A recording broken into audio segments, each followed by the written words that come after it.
Today is the 5th of June, 2022. I did an excellent video yesterday,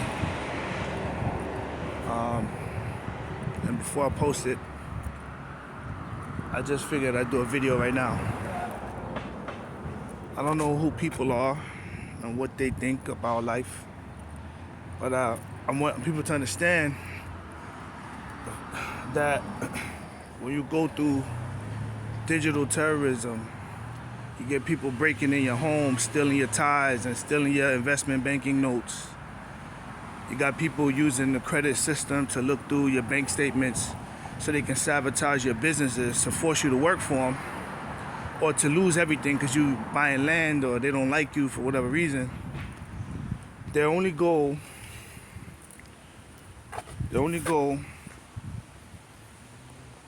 is to try and make you look ridiculous or crazy. I was talking to a guy a few years ago, and he said to me, they drove my mother insane, and they sent her to an insane asylum.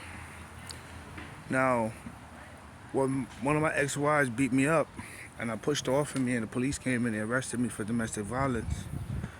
What was interesting about the case was they was trying to give me 7 years in prison in Brooklyn, and they told me to plead down.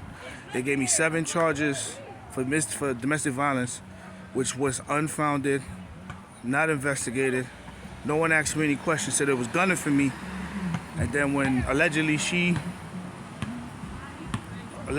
she was writing letters to the court to tell them to drop the case, the state itself picked it up.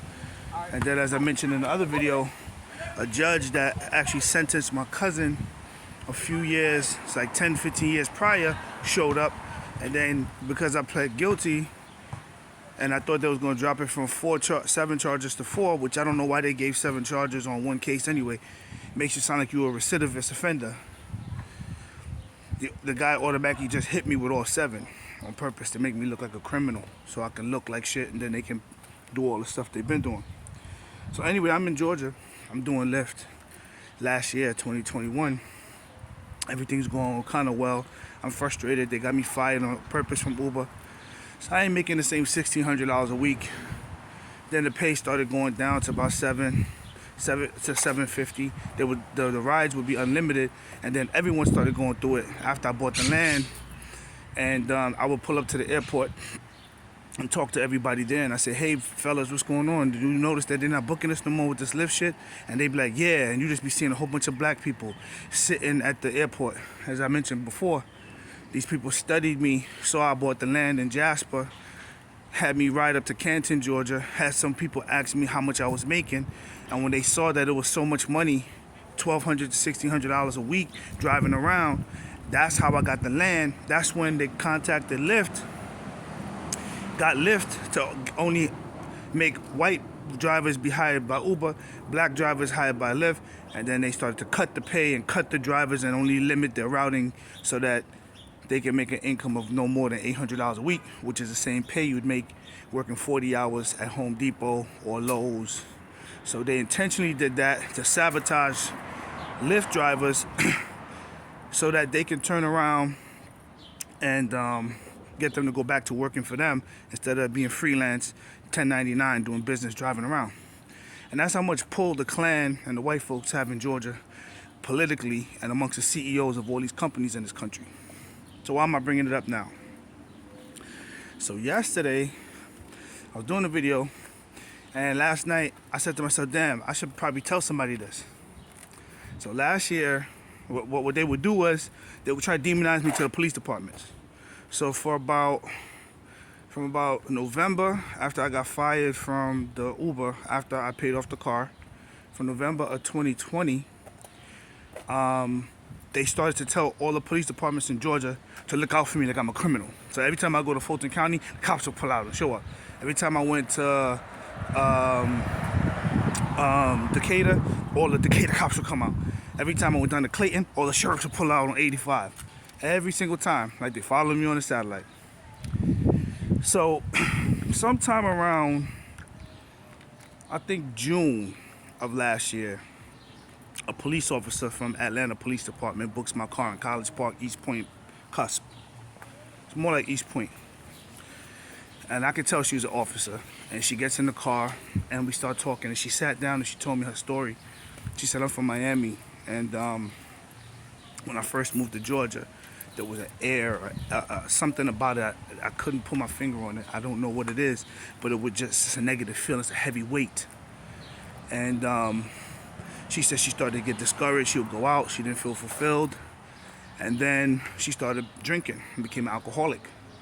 And she would just stay inside all the time. And she said, I realized something. These people are psychopath people. They're crazy people. She said, what are you doing here? I said, well, I got this business. I got my realty. I got something else. I said, that's what I'm doing. She said, listen, brother, I'm going to tell you something. Sell all that shit, get rid of it, and get out of here. She said, I only got like 2 more years, the most 3 years on my job. When I finish here, I'm moving to Spain. I'm packing all my stuff. I'm getting out of here.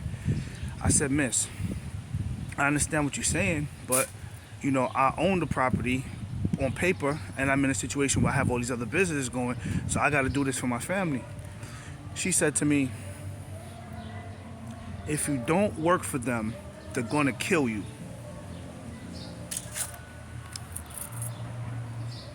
I'm from New York City, man. If I come out to this corner right here, right now, and the dude tell me he's going to kill me, it's not going to look real good. I'm going to take his head and I'm going to scrape his fucking face all over this ground right here. I was raised that way. And then a lot of issues that I've been having with the whites in America is they have this superiority complex. And a lot of, like I mentioned in other videos, a lot of black Americans bow down because that's their only way out, which is my only way out too. I see it now. But I didn't see it as dire as I do now as I'm older. When I was younger, there was more opportunity in America. They've turned New York City and they've turned New York into mainstream America. So even him, he's about to get a ticket for doing over 25 miles an hour from that camera right there. And they basically turned it into a fucking military base. A big city, New York City. So anyway, while I'm doing this video, basically, I'll just stroll and walk around. So basically, everyone's scared of New York City. Everybody's scared of Chicago. Everybody's scared of Atlanta.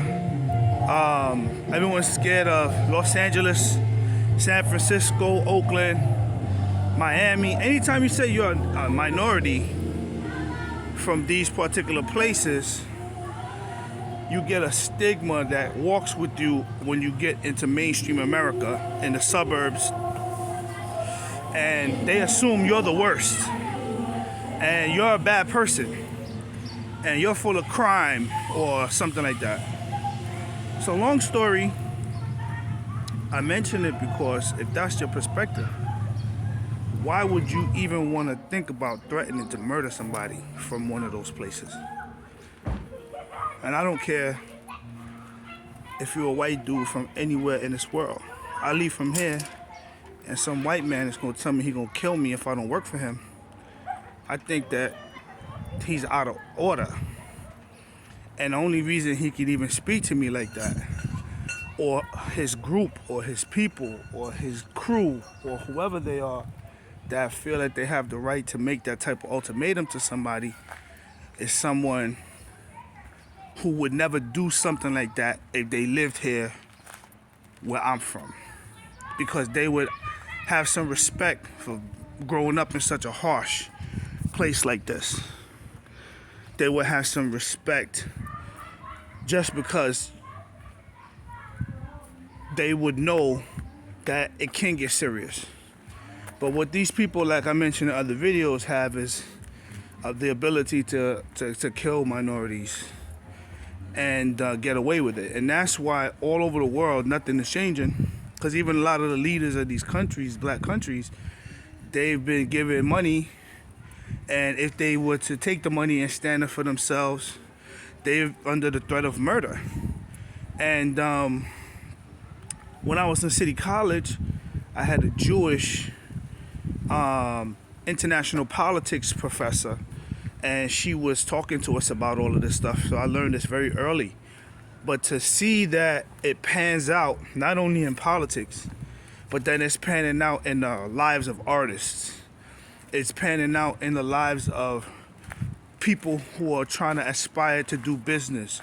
And then 20 to 22 years later, I'm hit with the same thing.